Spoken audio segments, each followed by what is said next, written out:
Il arrive parfois dans la vie des peuples comme dans celle des hommes, un moment où l'histoire respire plus vite, où tout s'accélère sans prévenir, où un simple événement suffit à renverser l'ordre du monde. Pour Shaka, ce moment porte un nom, la mort de Dingiswayo. Dingiswayo était plus qu'un chef. Il était l'homme qui avait offert à Shaka un refuge, une structure, une chance d'exister autrement que dans l'ombre de l'humiliation. Sous son regard, l'enfant rejeté était devenu un soldat. Sous sa main, le soldat avait laissé apparaître un stratège. Et sous son autorité, ce stratège commençait à rêver d'un horizon plus large que celui de n'importe quel clan. Mais la grandeur attire toujours les dangers et Dingiswayo en avait un, Zwide, le puissant roi des Ndwandwe. Zwide, vieillard rusé, chef redouté, souverain installé depuis longtemps, n'aimait pas voir les Mtetwa gagner en influence. Il savait que Dingiswayo modernisait sa manière de gouverner, qu'il formait des régiments plus disciplinés, qu'il attirait les clans voisins.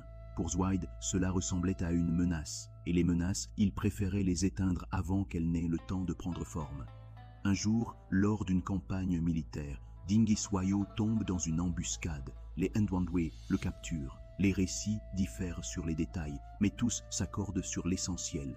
Zwide ordonne son exécution. Pas de négociation, pas de rançon, pas de respect entre souverains. Une fin brutale, sans cérémonie. Une fin qui n'est pas seulement celle d'un homme, mais d'un pilier politique. Lorsque la nouvelle arrive parmi les Mtetwa, le royaume s'effondre comme un village dont on aurait brisé le poteau central.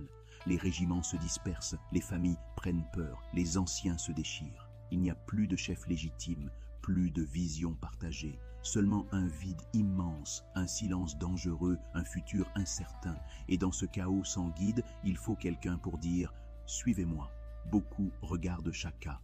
Ce n'est pas logique, il n'est pas de sang Mtetwa, il n'est pas héritier, il n'est pas chef de clan, mais il a quelque chose de plus rare, une autorité que l'on ressent avant même qu'elle soit déclarée. Son esprit, ses réformes, ses victoires d'escarmouche, son regard qui ne vacille jamais, tout cela inspire les guerriers. Beaucoup de soldats, jeunes et anciens, disent alors tout haut ce que les autres pensent tout bas. Si quelqu'un doit nous mener maintenant, c'est lui.